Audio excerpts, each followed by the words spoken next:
En el Evangelio según San Mateo, en el capítulo 24, el versículo 14, nos presenta un pensamiento y a la vez un desafío. Es interesante entender el momento y las circunstancias a través de las cuales Jesús pronunció estas palabras. San Mateo capítulo 24, versículo 14. Es un pasaje conocido por muchos y los que tenemos algún tiempo en la iglesia posiblemente ya lo sabemos de memoria. Dice el versículo 14: y será predicado este evangelio del reino, ¿dónde? En todo el mundo. ¿Para qué cosa? Para testimonio a todas las naciones, y entonces vendrá el fin. ¿Podemos estar en pie para orar? Querido Padre Celestial, gracias por estar con nosotros. Gracias por la compañía de los ángeles y gracias por la dirección y bendición del Espíritu Santo. Señor, háblenos en esta hora. Permita que cada amigo y amiga presente, que cada hermano y hermana que nos acompaña en este lugar, pueda recibir en esta hora palabra de vida para la vida eterna. Amén. Bendiga, Señor, a todos aquellos que en alguna parte del mundo siguen esta programación. Que ellos también sean bendecidos, Señor. Amén. Que encuentren en el mensaje de este momento la llave para tener un encuentro real, un encuentro personal con el Dios Todopoderoso. Amén, Señor. Que su Santo Espíritu nos traiga palabra de aliento, palabra de salvación, palabra de vida para la vida eterna. Amén. En nuestro anhelo y oración. Y lo pedimos en el nombre de Jesús. Amén. Amén. Durante estas 2 semanas vamos a trabajar con un libro, el libro de Apocalipsis. Pero vamos a establecer una conexión entre lo que es el mensaje o la revelación del misterio del libro de Apocalipsis con lo que es la visión y la misión del cristiano. En el versículo 14 del capítulo 24 del Evangelio según San Mateo se presenta una palabra que es clave y vamos a trabajar un momento con ella. Es la palabra testimonio. Dice la Biblia que el Evangelio se predicaría por testimonio. Ahora, ¿qué estaba pasando en ese momento cuando Jesús dijo esa frase? ¿Bajo qué circunstancias las dijo? ¿Dónde se encontraba? ¿Con quiénes estaba hablando? ¿A razón de qué o a cuenta de qué Él anunció y expresó esos pensamientos? Versículo número 3, dice Mateo 24, 3: y estando Él sentado en el monte de los olivos, los discípulos se le acercaron aparte diciendo: dinos, ¿qué cosa? ¿Cuándo serán estas cosas y qué señal habrá de tu venida y de qué más? Y del fin del mundo. Cuando estudiamos el libro de Apocalipsis hablamos acerca de eventos finales, ¿sí o no? Del tiempo del fin. Y pensando en el tiempo del fin, pensando en eventos finales, Jesús comienza a responder la pregunta. Pero es bueno saber por qué la pregunta de los apóstoles. En la Biblia todo se conecta. Cuando tomamos un evento aislado, entonces lo sacamos de contexto y posiblemente nos perdemos en el camino. Lea el último versículo del capítulo 23. Dice el versículo 39 del versículo 23: porque os digo que desde ahora no me veréis hasta que digáis, ¿qué cosa dice? Bendito el que viene en el nombre del Señor. ¿Y cuándo viene el Señor? En el tiempo del fin. Todo lo que está pasando nos proyecta ¿para dónde? Para el tiempo del fin. Todo lo que está ocurriendo en estas circunstancias, en esos eventos, nos anuncian el tiempo del fin. Por eso vamos a leer el libro de Apocalipsis. Ahora bien, ¿qué era lo que estaba ocurriendo para que Jesús dijera esas palabras? Ustedes dirán, ¿y a dónde nos quiere llevar el pastor? Escuche, si nosotros entendemos lo que está pasando en un momento determinado de la Biblia, será más fácil comprender el mensaje que Dios tiene para nosotros en esas circunstancias, ¿sí o no? A ver, ¿sí o no? Si entendemos lo que pasa, el entorno, el contorno, el contexto, entenderemos más fácil el texto. Cuando entendemos el contexto del texto, cuando entendemos la razón, la circunstancia, el marco histórico, entonces nuestra mente se abre y el mensaje sale natural, en una forma concreta, amarrada, casada con el contenido del mismo. Una cosa es lo que la Biblia dice, otra cosa es lo que quiere decir, y una tercera cosa es cómo enseñar lo que quiere decir. Y será predicado este evangelio por testimonio. ¿A qué se refirió Jesús? Debemos comprender lo que pasa en el capítulo 21, 22 y 23. Durante todo el evangelio según San Mateo, el evangelista nos presenta la verdad de la persona de Jesús para los judíos. De hecho, en el versículo 1 del capítulo 1, San Mateo dice: libro de la genealogía de Jesucristo, hijo de David, hijo de Abraham. ¿De quién va a hablar Jesús Mateo en su libro? De Jesús. ¿Quién es Jesús? Hijo de David, entonces es rey. ¿Quién es Jesús? Hijo de Abraham, entonces un israelita con todas las calificaciones necesarias. Por eso Mateo comienza su evangelio diciendo la genealogía de Jesús, diciendo: este es un verdadero israelita, de él les voy a hablar. ¿Por qué? Si no presenta las credenciales de Jesús, los judíos no van a leer su libro. Si ahora dice Mateo, si yo le demuestro a ustedes que Jesús es hijo de Abraham, entonces tienen que leer el libro. Todo el evangelio según San Mateo nos plantea la persona de Jesús, nos plantea la misión de Jesús, nos plantea el sacrificio de Jesús. Y entendiendo esto, entonces descubrimos el valor de ciertas frases que San Mateo utiliza. Por ejemplo, Mateo capítulo 4, versículo 17. Dice el verso 17, San Mateo capítulo 4: desde entonces comenzó Jesús a predicar y a decir, ¿qué cosa?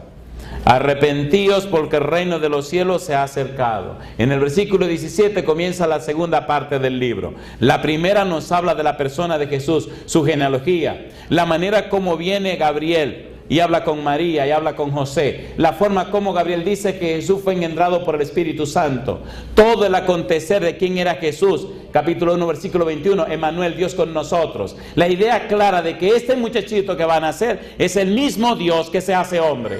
Es la persona de Dios que ahora se encarna, que aparece en la primera parte del evangelio. Y siendo que de la línea de David, este muchachito entonces es el Mesías, el Hijo de Dios que había sido anunciado. Es muy interesante entender esto para entender el versículo 14. La mayoría de nosotros salimos a predicar un mensaje. Eso es un error. Nosotros no predicamos un mensaje, nosotros somos mensajeros.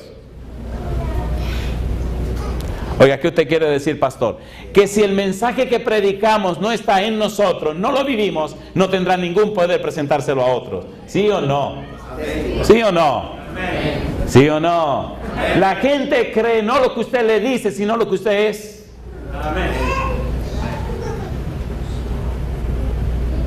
Por eso la palabra testimonio con la que tenemos que trabajar en un momento. Sigamos entendiendo el libro. Jesús no era el Hijo de Dios solamente, Dios hecho hombre, sino que vino a cumplir una misión. Y en el capítulo 4, versículo 17, comienza su misión. Y desarrolla todo lo que es la misión en la vida y muestra y demuestra el cumplimiento de la misma. Capítulo 16, versículo 21, San Mateo. A partir del versículo 21, entonces cambia Jesús del cumplimiento de su misión, ahora cambia al final de su vida, y es su muerte, sacrificio en beneficio nuestro. Dice el versículo 21, desde entonces comenzó Jesús a declarar a sus discípulos, ¿qué cosa? Que le era necesario ir a Jerusalén, ¿y qué más? Y padecer muchos de los ancianos, de los principales sacerdotes y de los escribas, y ser muerto y resucitar al tercer día. Tres cosas. Número uno, su persona, su genealogía, su nacimiento. ¿Quién es Jesús? Número 2, su misión. Y número 3, su sacrificio y muerte. ¿Cumplió Jesús con todo eso, sí o no? Entonces dio testimonio de que ha cumplido con la misión de su vida. Es interesante entenderlo para entender el mensaje de este libro, y más aún el mensaje de esos 4 capítulos, y más aún el mensaje de ese versículo número 14. Número 2. San Mateo capítulo número 21. Los capítulos 21, 22 y 23 del libro de San Mateo se llaman conflictos con los fariseos.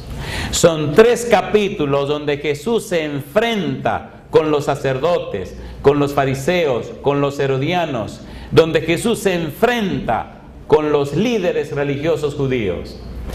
Durante los capítulos anteriores, capítulo 20 para atrás, Jesús predica fuera de la ciudad, allá en las aldeas, por los montes, por los contornos. Ahora en el capítulo 21, Jesús se remanga la camisa y dice: vamos a pelear. Y se enfila hacia Jerusalén. Y lo primero que hace en el capítulo 21 es limpiar el templo.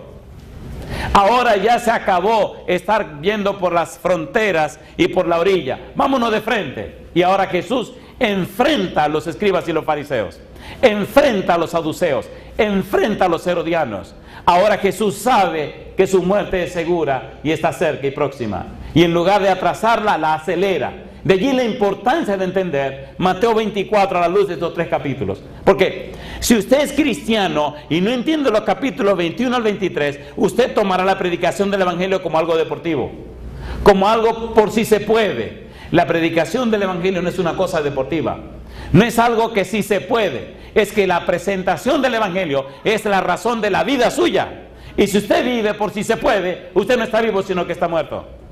¿Sí entiende lo que estamos diciendo? ¿Se entiende o no se entiende? Oiga, respire por si se puede. Pare de respirar. ¿Y qué le va a pasar? Y eso pasa espiritualmente con los que no hacen el Evangelio. Están muertos aunque sean cristianos. Hace rato que se murieron. Solo existen, pero su vida no tiene propósito. Oiga, pastor, ¿qué le pasa a usted? Que si usted no está viviendo el evangelismo, si usted no está envuelto en esto, usted está muriendo cada día. Es como no respirar. Es imposible estar lleno del Espíritu de Dios y estar tranquilo. Todo hombre o mujer ungido del Espíritu Santo está activo en la obra de Dios, que es buscar alma para el reino de los cielos. ¿Se entiende o no se entiende, por favor? A ver, ¿se entiende o no se entiende? No es un trabajo, es un estilo de vida. No es algo que uno hace, es algo que uno es. No es un mensaje que se predica, es una vida que se vive.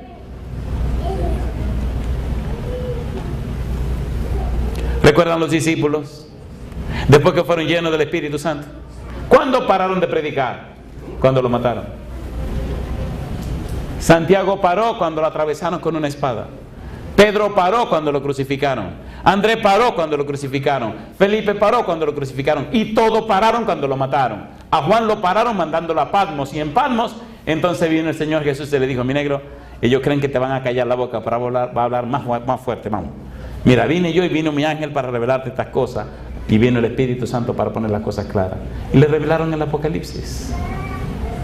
De Patmos volvió a Éfeso y en Éfeso murió. Vino un paladín del Evangelio llamado Pablo. ¿Cuándo paró Pablo? Cuando le cortaron la cabeza. Lamentablemente nosotros hemos decidido no hacer nada para no tener problemas. Entonces nos estamos muriendo. ¿Es así o no es así? A ver, ¿es así o no es así? ¿Sí o no?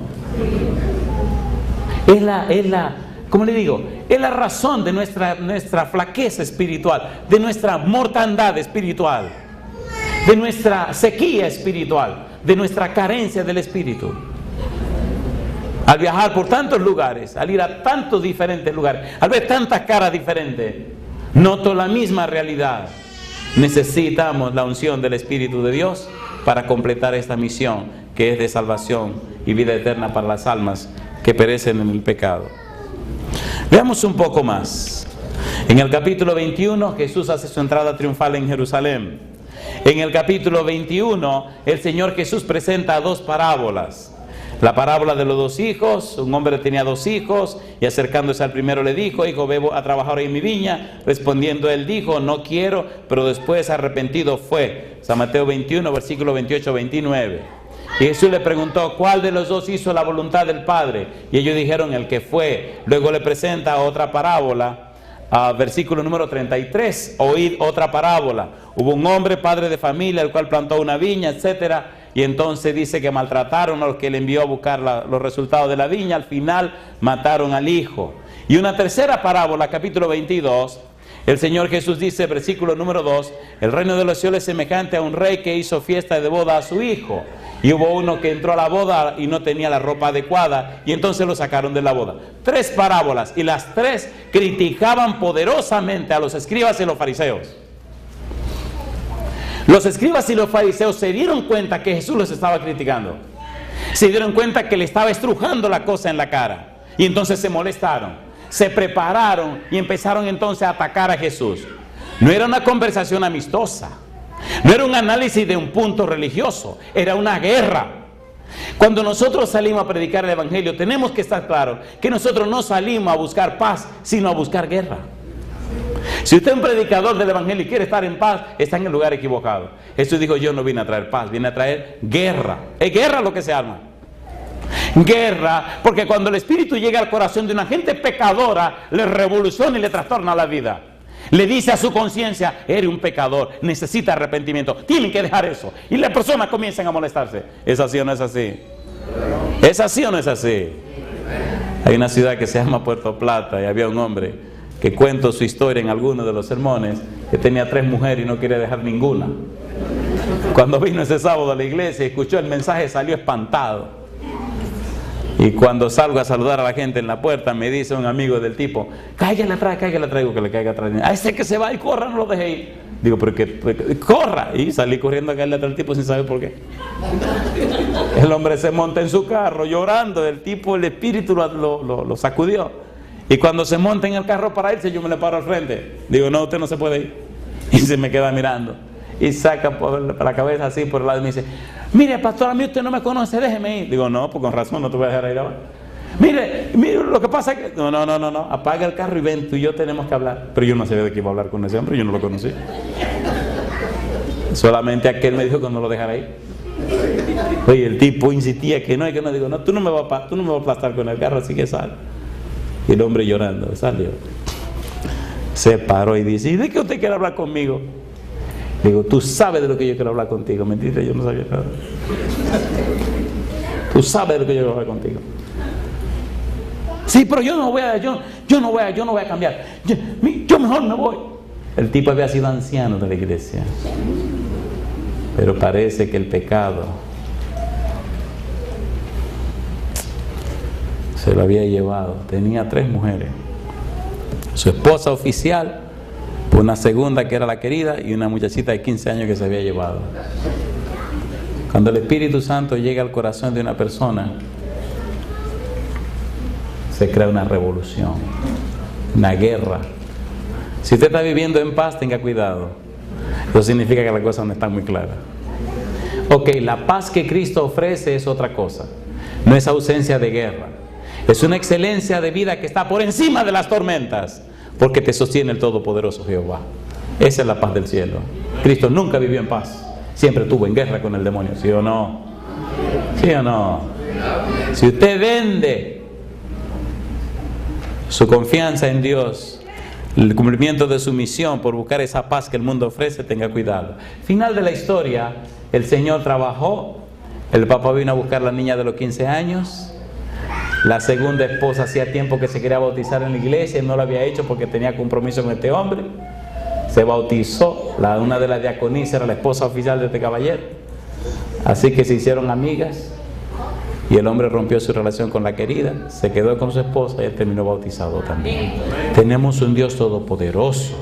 El problema no está en el poder de Dios, ni en el poder del Espíritu, ni en el poder de Jesús. El problema está en nosotros, que no hemos aprendido lo que significa vivir, predicar, dando testimonio. Ahí está el problema, y ahí debemos llegar. Oigan, ¿qué les parece si seguimos?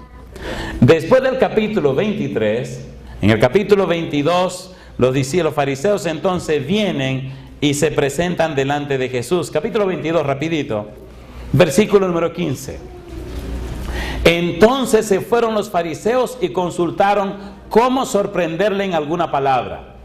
Y le enviaron los discípulos de ellos con los herodianos, diciendo: Maestro, sabemos que eres amante de la verdad y que enseñas con verdad el camino de Dios y que no te cuidas de nadie porque no miras la apariencia de los hombres. Esto es un gancho.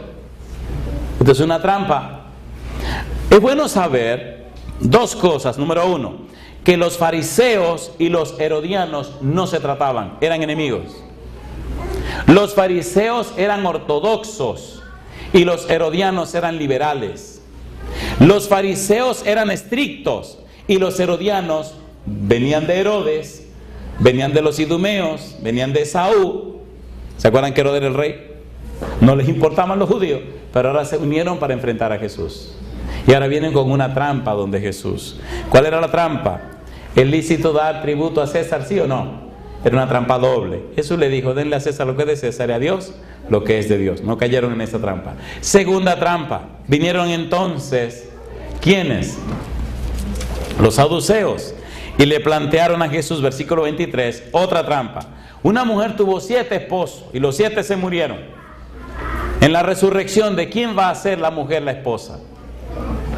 Los saduceos no creen en los ángeles, los saduceos no creen en la resurrección, y entonces le plantearon una trampa. Y Jesús lo agarró en su propia trampa. Número 1, le dijo, ustedes cometen error ignorando la palabra de Dios. En el cielo serán como los ángeles, no se casarán. Y segundo, en cuanto a la resurrección, ¿por qué Dios dice que es Dios de Isaac, de Abraham y de Jacob? Dios no es Dios de muertos, sino de vivos. Así que si Él dice que es el Dios de ellos, ellos van a resucitar. Y entonces atrapa a los saduceos con su propia trampa. ¿Ustedes me están entendiendo lo que estamos haciendo? Jesús está en medio de una guerra, en medio de un pleito, en medio de una situación difícil, donde andan buscando razones para condenarlo y tratar de encontrar manera de condenarlo con el pueblo y condenarlo con los romanos para que lo maten. Él no está predicando en evangelio con la tranquilidad que nosotros lo hacemos, al punto que tiene que predicar en parábolas para que no lo condenen y buscar manera de decir las cosas sin que lo acaben antes del tiempo que él sabe que tiene que ser llevado a la cruz. Una situación bien difícil, una situación peligrosa. Y en el capítulo 23, la última de las 3 pruebas es un escriba que viene y le pregunta cuál es el gran mandamiento que la ley existe, y él presenta lo que es la Shema Israel. Y ahora entonces, saliendo de la presencia de los escribas y los fariseos, Jesús dice, versículo 37, sabiendo que ya lo rechazaron, sabiendo que no lo aceptaron, sabiendo que lo están por condenar, sabiendo que ya fracasó con los fariseos, que fracasó con los saduceos, que fracasó con los herodianos, que a pesar de ser el todopoderoso Dios, no pudo hacer nada con esa gente. Entonces ahora Jesucristo, lloroso, tembloroso, fracasado, frustrado, dice, versículo 37, Jerusalén, Jerusalén, que matas a los profetas y apedreas a los que te son enviados. ¿Cuántas veces quise juntar, qué cosa? A tus hijos como la gallina junta sus polluelos debajo de sus alas. ¿Y qué dice ahora? Y no quisiste, fracasé.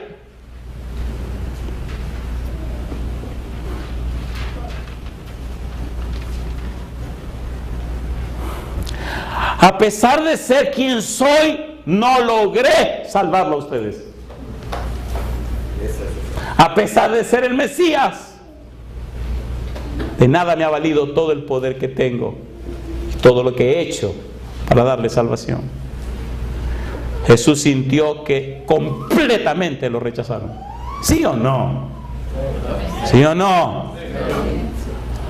¿Creen ustedes que ese era un momento de felicidad para Jesús? No. ¿Había hablado Jesús a esa gente a través de los profetas? ¿Sí o no? ¿Sí o no? ¿Le había hablado a través de los patriarcas? ¿Sí o no? Estaban registradas toda la cosa de Jesús en los libros de los judíos, en la Torah. A ver, ¿es así o no es así? Vino él a cumplir exactamente toda esa profecía. Las había cumplido. Entonces, ¿por qué no creían? Por el mismo espíritu que hoy reina en el pueblo cristiano. Un espíritu de estupor. Un espíritu que no se puede explicar. ¿Cómo, viendo las señales de los tiempos, vivamos una vida que estamos viviendo tan sin sentido? ¿Cómo es posible que, viendo lo que vemos, tengamos una vida cristiana tan floja como la que tenemos? ¿Cómo se explica eso? Las señales de los tiempos dicen que eventos increíbles están por ocurrir. ¿Y qué pasa con nosotros? Nada. Seamos honestos, ¿sí o no? ¿Sí o no? Oiga, pastor, eso está duro. Es la realidad. Terremoto por acá, ciclones por allá, volcanes por acá, muerte por allá, muerte por acá, epidemia. Y nosotros estamos que, espérate. Hace un tiempo pasó un tornado por mi casa. Donde vivo es bonito porque pasan tornados y matan gente. Si ustedes quieren mudarse para allá, con gusto. Venía un tornado y se anunció que iba a pasar cerca de nosotros, iba a pasar por Kansas. Iba a pasar por una ciudad y las personas que viven en la ciudad dijeron, ay, ahí viene el tornado, mejor vámonos para la ciudad tal. Bueno, y todo el mundo recogió y arrancaron para esa ciudad. El tornado, que no era ni tonto ni perezoso, dijo, esto cree que se me van a escapar. ¿Y saben lo que hizo el tornado? Que cambió la dirección. Compadre, a Jesús. Ellos que vienen corriendo en el freeway y el tornado que había cambiado la ruta y se encontraron de frente. La noticia dice que los carros volaban por el aire y caían explotados en los alrededores. Murió una cantidad considerable de gente. Y la pregunta que siempre me hago en esas catástrofes, ¿y cuántos se habrán ido por la eternidad perdidos porque nadie les predicó? ¿Entienden ahora mi interés? ¿Se entiende o no se entiende? Y se murieron. Cuando vino la Cruz Roja, los bomberos, encontraban los carros entre los montes y la gente desparramada por todos los lugares, muertos. Hombres, mujeres y niños. Dicen las señales de los tiempos que algo grande va a pasar. ¿Sí o no? ¿Verdad que deberíamos pedir perdón a Dios por esta indiferencia espiritual que tenemos? ¿Cómo es posible que no nos importen ni los vecinos, ni los familiares? ¿Cómo es posible que estemos tan tranquilos cuando cualquier bobería puede pasar? ¿No pasó Katrina por aquí? ¿Sí o no? ¿Se imaginan que pase el esposo de Katrina? Sería Catrino, ¿verdad? Y que arrase y le agarre a ustedes de noche sin ustedes saber. Yo creo que Dios es bueno y es misericordioso. Entonces llega el capítulo 24.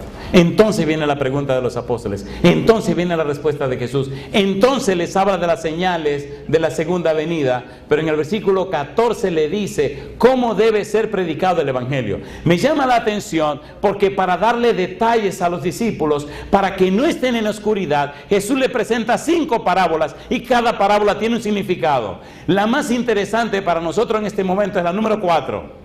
Número 1 le dice, miren, yo voy a venir como ladrón en la noche. No me van a estar esperando. Voy a venir cuando ustedes no esperan. Voy a venir a la hora que ustedes no saben. Ustedes creen que saben las señales de los tiempos. Ustedes creen que saben las cosas cuando van a ocurrir. Pero tengo malas noticias. Ustedes están siguiendo un diagrama que ustedes inventaron y que creen que yo les di. Pero cuando ustedes estén más confiando en su diagrama, voy a venir. Y ustedes van a decir, no, pero espérate, todavía falta que estas cosas ocurran. Ajá, ya yo llegué, querido, ¿y ahora qué? Seamos honestos, ¿verdad? Es que tenemos una serie de diagramas de, no, primero tiene que venir esto y después tal cosa y después, y tú me entiendes, y entonces, pero qué barbaridad. No hacemos nada para cuando esos eventos lleguen. Vamos a ser sinceros, estamos esperando que las cosas ocurran, pero ¿qué estamos haciendo para cuando ocurran?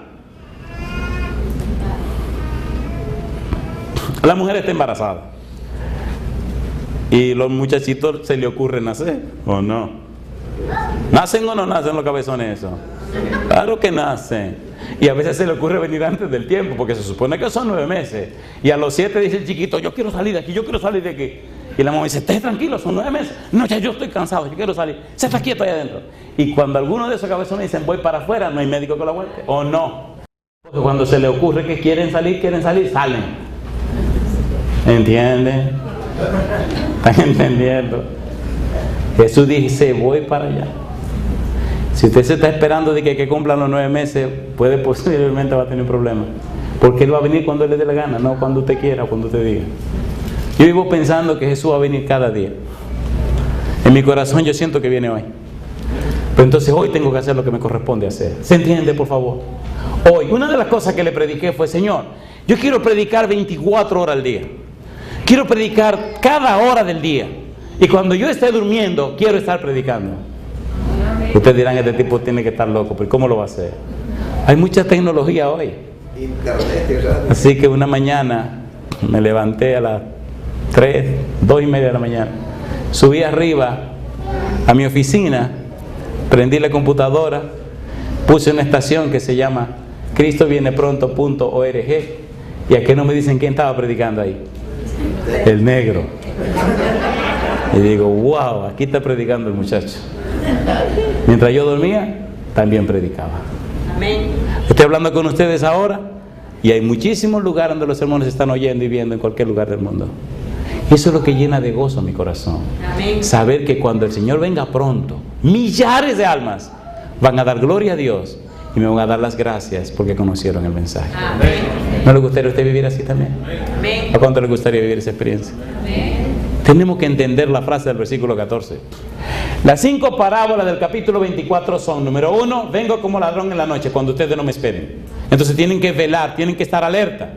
Segunda parábola: prepárense porque habrá 2 grupos de siervos en la iglesia: los siervos fieles y los infieles. Los fieles estarán ocupados trabajando en la viña del Señor.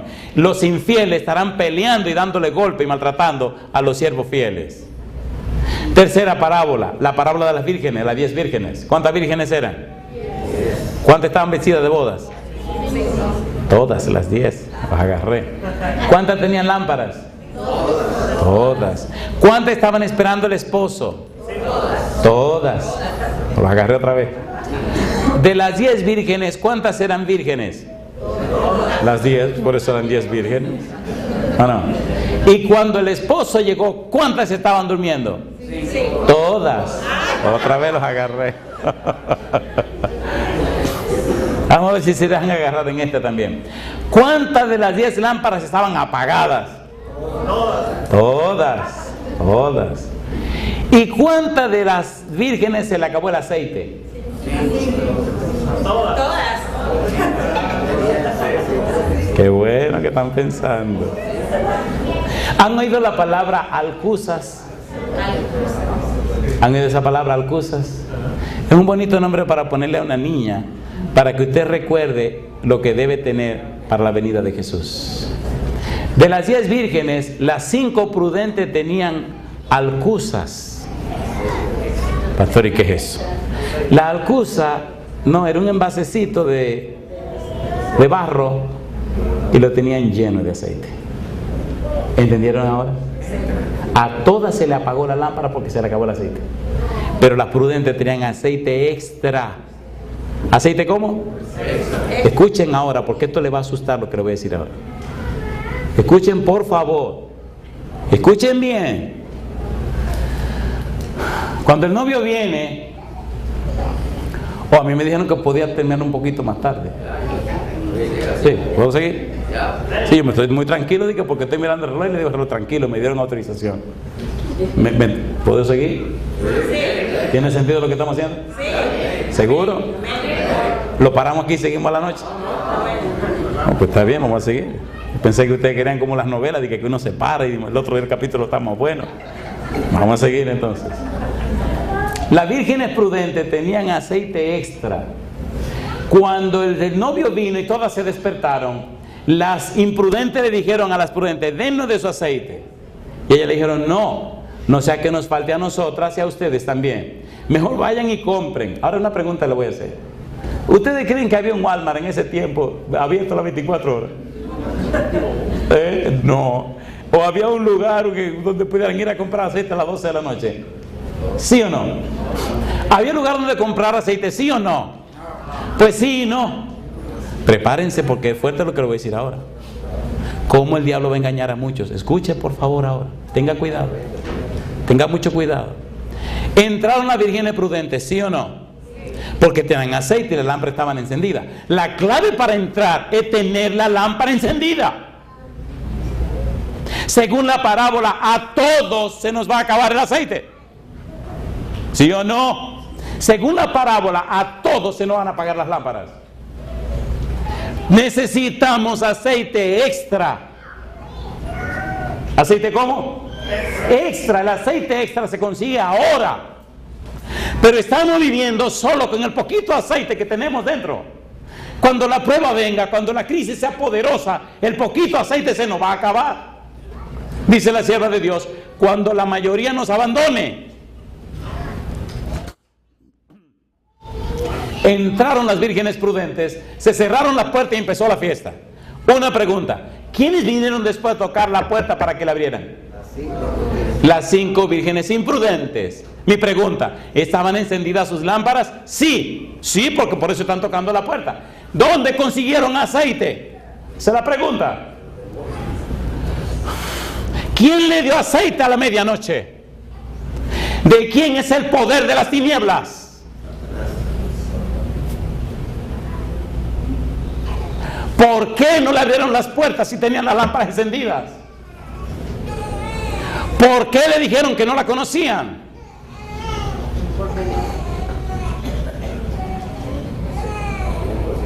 ¿Consiguieron aceite o no consiguieron aceite? A medianoche. Dice la sierva de Dios que Satanás tiene demonios poderosos que fingen y simulan la obra del Espíritu Santo. ¿A quién representa el aceite? Al Espíritu de Dios. ¿No hay mucha gente por ahí hablando del Espíritu de Dios viviendo como le da la gana? ¿Sí o no? ¿Sí o no? No todo el que me dice Señor, Señor entrará en el reino de los cielos, sino el que hace la voluntad de mi Padre que está en los cielos. ¿Se está fingiendo y disimulando la obra del Espíritu de Dios, sí o no? Entonces abra los ojos, querido. El tiempo presente es para llenar la alcuza de aceite, porque el que tú tienes en ti se te va a acabar ante la prueba y las dificultades. Necesitará aceite extra. Seamos sinceros, ¿verdad que no estamos almacenando aceite extra? Vamos a ser sinceros, ¿sí o no? Entonces, por favor, los días de prueba están por llegar. Nuestra fe va a ser fuertemente probada. Cuando usted pierde el trabajo y tiene muchos biles que pagar, cuando se le enferma el niño de una enfermedad incurable y no hay dinero para llevarlo al médico, cuando le aparece un cáncer terminal, ¿qué usted va a hacer? ¿Cuánto aceite tienes?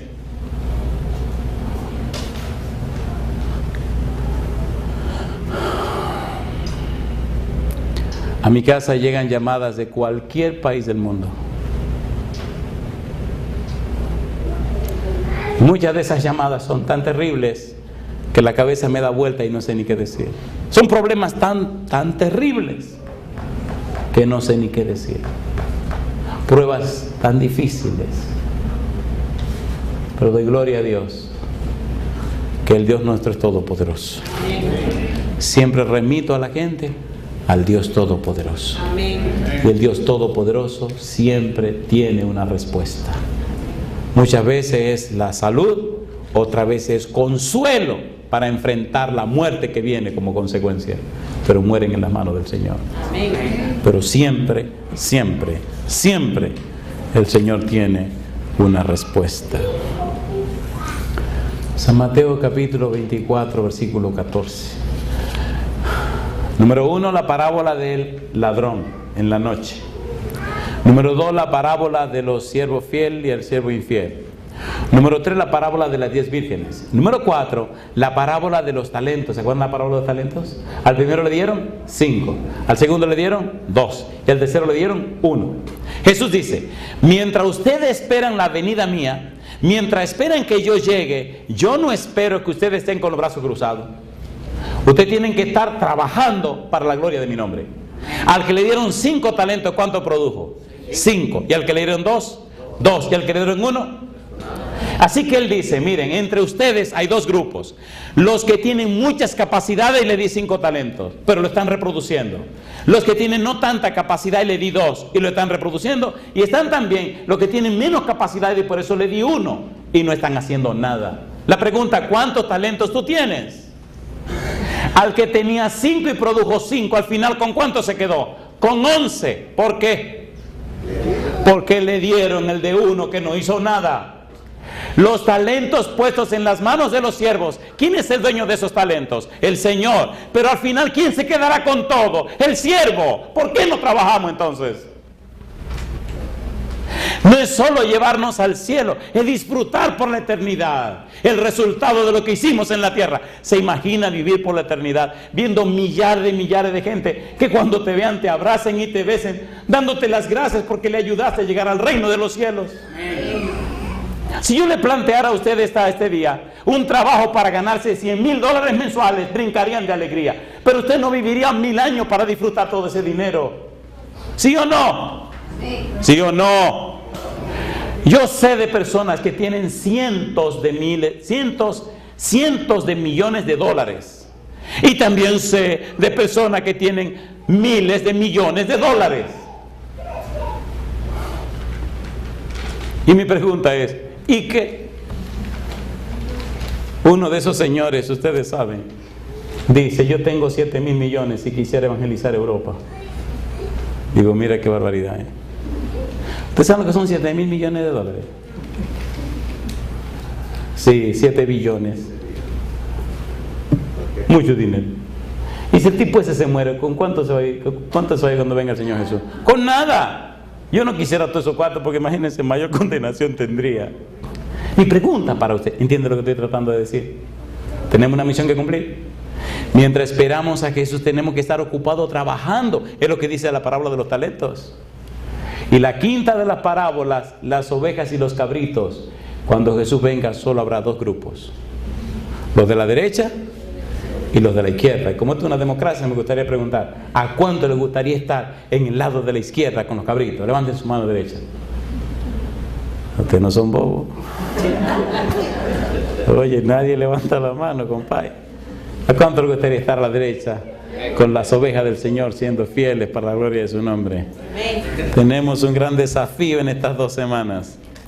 Vamos a ver si es verdad que somos ovejas o somos cabritos. San Juan capítulo 1 versículo 6. Oiga, pastor, ¿cómo se entiende esta cuestión del testimonio? Dice que será predicado el evangelio por testimonio. ¿Cómo se entiende eso? ¿Qué es testimonio? Dice San Juan capítulo 1 versículo 6 en adelante. Hubo un hombre enviado de Dios, el cual se llamaba Juan. Este vino, ¿cómo dice ahora? Por testimonio, para que diese ¿qué cosa? Testimonio de la luz, a fin de ¿qué? De que todos creyesen por él.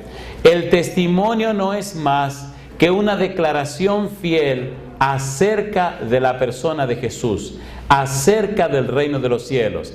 El testimonio es la declaración personal, la declaración vivencial, la declaración real de que mi vida ha estado en comunión con Dios, y esa comunión se traduce en victorias o evidencias que anuncian que Dios es real.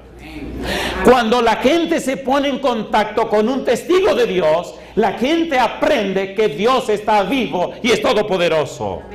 Ese testigo da su evidencia, presenta sus razones de por qué cree en Dios. La persona que oye el testimonio, la persona que ve el testimonio, entonces cree por las evidencias que el testigo presenta. Cuando nos acercamos a la gente, estamos muy conscientes de la doctrina que le vamos a enseñar. Y lamentablemente es lo que ellos menos necesitan, porque tienen su propia doctrina, ¿sí o no? El bebedor tiene la doctrina de beber. Sí. El fumador tiene la doctrina de fumar. Sí. El jugador tiene la doctrina de jugar. Sí. Todo el mundo tiene su propia doctrina.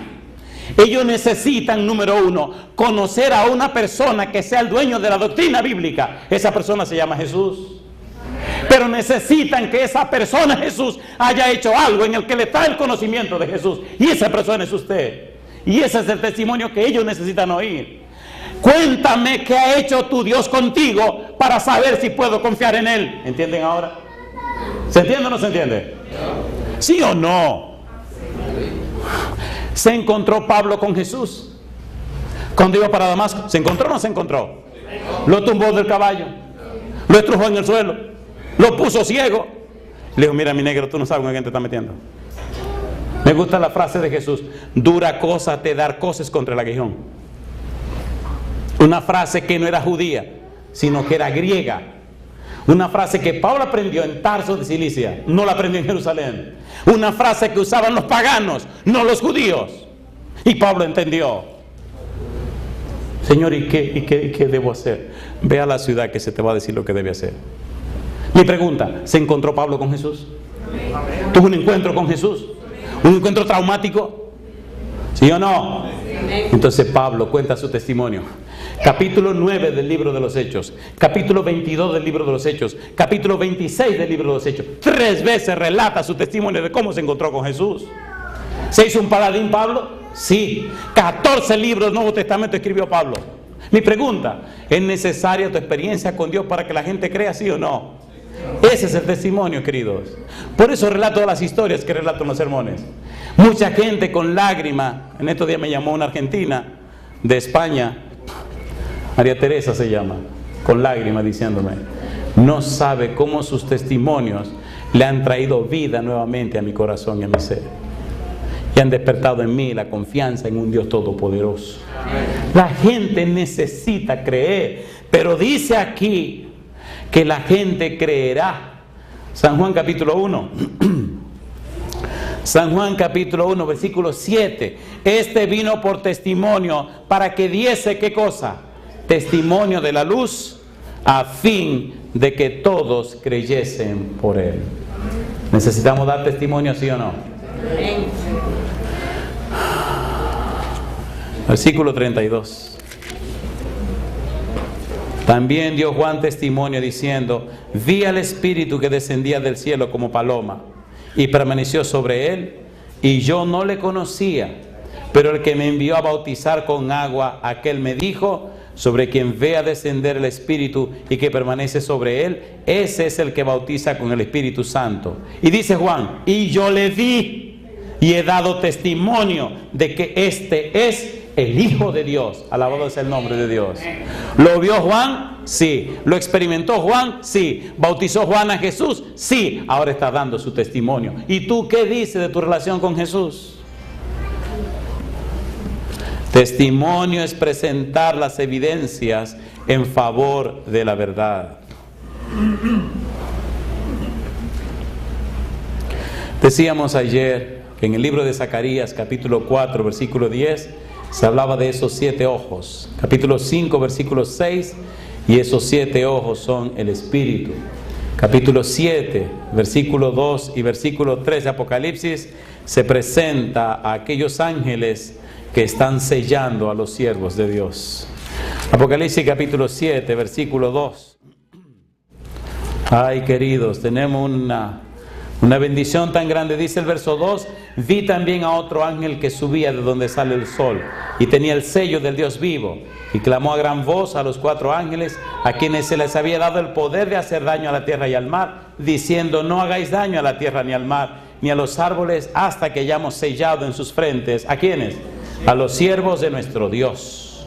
En el libro de Efesios estudiamos ya, capítulo 1, versículo 13 y 14, el sello del Dios. Ese sello es el Espíritu Santo y es la garantía de nuestra salvación. En el capítulo 4, versículo 30 dice que el Espíritu Santo es el sello de Dios. Fantástico. Ahora escuche, una persona que verdaderamente ha sido sellada con el Espíritu Santo, una persona que ha sido llena del Espíritu Santo, una persona que es templo del Espíritu Santo, entonces da testimonio de su experiencia con Dios. Y ahora viene lo bueno. Esa persona sellada con el Espíritu Santo, entonces se muestra ante los demás. Apocalipsis capítulo 14, versículos 6 y versículo 7. Mire qué cosa linda. Apocalipsis 6, 14, versículo 6. Vi volar por en medio del cielo, ¿a quién dice? A otro ángel. ¿Quién es ese ángel? Una buena pregunta, ¿verdad? ¿Quién es ese ángel? ¿Qué significa la palabra ángel? Mensajero. ¿Saben quién es ese ángel que tiene que predicar ese mensaje? Es yo. Es usted. ¿Y qué dice ese ángel? ¿Qué dice usted que digo yo? Que tenía el evangelio eterno para predicarlo ¿a quiénes? A los moradores de la tierra. ¿A quiénes? A toda nación, tribu, lengua y pueblo, diciendo a gran voz, ¿qué cosa? Temed a Dios y dadle ¿qué? Y dadle gloria, porque la hora de su juicio ha llegado. ¿Y qué dice ahora? Y adorad a aquel que hizo el cielo y la tierra, el mar y las fuentes de las aguas. Mi pregunta, ¿tiene usted, tengo yo un mensaje claro y específico que dar? ¿Indica nuestro mensaje la adoración al Dios creador? ¿Cuál es el único mandamiento de la ley de Dios que presenta a Dios como el dueño, el creador y originador de todas las cosas. Entre los 10 mandamientos, ¿cuál es el único que se presenta como el sello de la ley, como la señal de Dios? ¿Cuál de ellos es?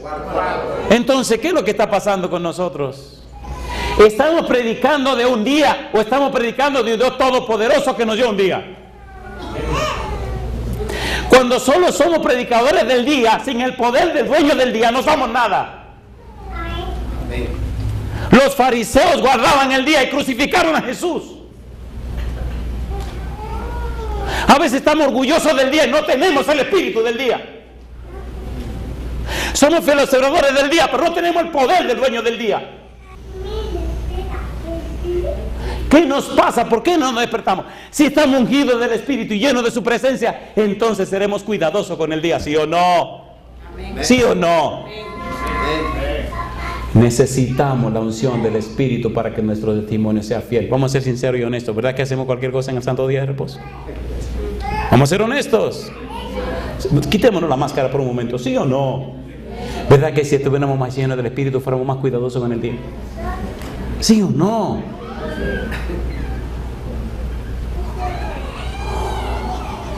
Oiga, pastor, ¿qué le pasa? Usted está muy caliente. Querido, esto se está acabando. Y la indiferencia nuestra se traduce en almas que se pierden y no van al reino de los cielos. ¿Con qué cara verá usted a Dios cuando le diga que toda esa gente se perdió porque usted no hizo su parte? Años van, años vienen, ¿y qué? Esta mañana cuando Cristóbal oraba, tenía mis ojos cerrados, se me llenaron de lágrimas. Yo era un adolescente cuando él estaba en Radio Amanecer. Y los sábados de mañana oí esa voz y me recordó mi adolescencia, cuando el Señor me llamó a esto. Ya pasaron unos años. Antes Cristóbal era mayor que yo, ahora yo soy mayor que Cristóbal, así que no hay ningún problema. Ya pasaron más de 25 años, por no decir 30. Y doy gloria a Dios que me llamó a este santo ministerio. Yo le hago una pregunta esta mañana, con el anhelo supremo de oír su respuesta. ¿Le gustaría a usted ser lleno del Espíritu Santo para envolverse en la obra del Señor de manera tal que el Espíritu pueda glorificarse en usted? ¿Le gustaría esa experiencia? ¿A cuánto le gustaría esa experiencia? ¿Usted entiende mi pregunta, por favor? ¿Se está perdiendo un mundo allá afuera? ¿Necesitan conocer a Jesús? Ellos no necesitan conocer más palabras, necesitan conocer en usted la presencia y la persona del Señor Jesús, la unción de su Espíritu. He viajado a lugares donde, en Nueva York, estaba hablando en el Camp-Meeting, en una reunión grande de la conferencia de la Grey de New York, y después que terminé de predicar, pues sentí deseo de irme a orar. Había como 8 o 9 mil personas en aquella reunión, así que salí por un lado y me fui arriba a un salón que hay, porque tenía deseo de orar. Y vienen 2 personas detrás siguiéndome los pasos y digo, ahora sí. Y sabe que a veces uno es como medio travieso, como los muchachitos. Me subo por una escalera y corro por arriba y bajo por la otra a ver si los confundo. Confundo, eso estaba muy decidido, compadre. Al rato digo, ya se perdieron. Y salgo por otro lado y ¿quiénes venían atrás? El señor y la señora. Digo, oye, pero ¿y qué es lo que le pasa a esta gente? Y voy y me paro en una esquina a ver si es que van a un sitio donde hay un ABC y allí vienen los 2. Digo, ahora sí. Y me dice la señora, pastor, ¿y qué le pasó? Que vimos que subió y que bajó y que cruzó y que hizo así. Digo, tratando de perderlo a ustedes para que no me siguieran, pero que va, ustedes son tenaces. Y empezaron a reírse. Me dice la señora, no, yo solamente vine a decirle que si usted me deja que le dé un abrazo. Digo, ay mamacita, no espérese señora. Entonces miro al hombre y me dice, ella es mi esposa. Digo, ¿usted me deja que la abrace? Dice, claro. Y viene la doña y me da el abrazo. Cuando termina viene él y me dice, ahora tengo yo que darle un abrazo también. Digo, bueno, como no vengan los abrazos. Me abrazaron, digo, ahora me toca a mí pedir. Dicen, sí, pida, vamos a orar. Y ahí oramos con ellos. Cuando terminamos de orar, los vi llorar. Se atreven a ponerse en pie conmigo diciendo, Señor, yo me dedico a ti, consagro todo mi ser. El santo sábado de Jehová es una señal. Dice Ezequiel capítulo 20, versículo 12 y versículo 20. Guardamos el sábado de Jehová no para salvarnos, sino porque Dios nos dio la salvación. Guardamos el santo sábado de Jehová no porque es un requisito para nosotros ir al cielo. Guardamos el santo sábado de Jehová porque es la señal que dice que nosotros somos sus hijos. Qué cosa linda. Somos felices al guardar el sábado, no porque es una prueba de salvación, sino porque es una señal que nos distingue como miembros de la familia de Dios. Querido Padre Celestial, colocados en pie, le reconocemos como nuestro Dios, nuestro Señor y nuestro dueño. Queremos, Padre, que sus ángeles nos acompañen, pero que su Espíritu nos llene con su presencia bendita, cambiando y transformando nuestro ser y convirtiéndonos en herramienta del cielo para salvación y bendición de otros. Que puedan ver en nuestra vida el carácter precioso de Jesús. Señor, usted conoce las cadenas que pesan sobre nosotros. Tome la espada del Espíritu y córtela, Señor, rómpalas. Usted conoce, Señor, las cosas que hay dentro de nuestro ser. Lávenos y límpienos. Es posible que algunas de las personas que hoy escuchan este mensaje estén atravesando por algún problema de flaqueza, tibieza espiritual. Es posible que algunos estén en el valle de la decisión. Es posible que algunos tienen tiempo siendo cristianos, pero su vida cristiana se ha convertido como en una monotonía, una repetición, una costumbre. Visítelos, oh Dios, con su Espíritu, para que cambie y transforme su ser. Posiblemente alguien está padeciendo alguna enfermedad poderosa y le ha hecho dudar o flaquear de la fe. Enséñale, instrúyale, Señor, que no es solo este tiempo de vida, que la verdadera vida comienza cuando venga el Señor Jesús. Posiblemente algunos estén en el valle de sombra de muerte, guiados, sentenciados, señalados, posiblemente para fallecer. Hágale entender, Señor, que usted es el Dios Todopoderoso que los puede rescatar, los puede levantar, los puede sanar. Y si no, hágale entender que los muertos en Cristo resucitarán primero. Cualquiera sea la circunstancia, tenemos un Dios todopoderoso que puede cambiar y transformar lo que sea. Hoy nos entregamos en sus manos. Hoy nos dedicamos a usted. Hoy le reconocemos nuestro Dios. Hoy queremos ver su poder obrar en nuestra vida y ver muchas almas a los pies de Jesús durante estas 2 semanas que estaremos presentando su palabra. En su mano santa nos consagramos y dedicamos, pidiendo la unción de su Espíritu, y lo hacemos en el nombre santo de Jesús. Amén, Señor.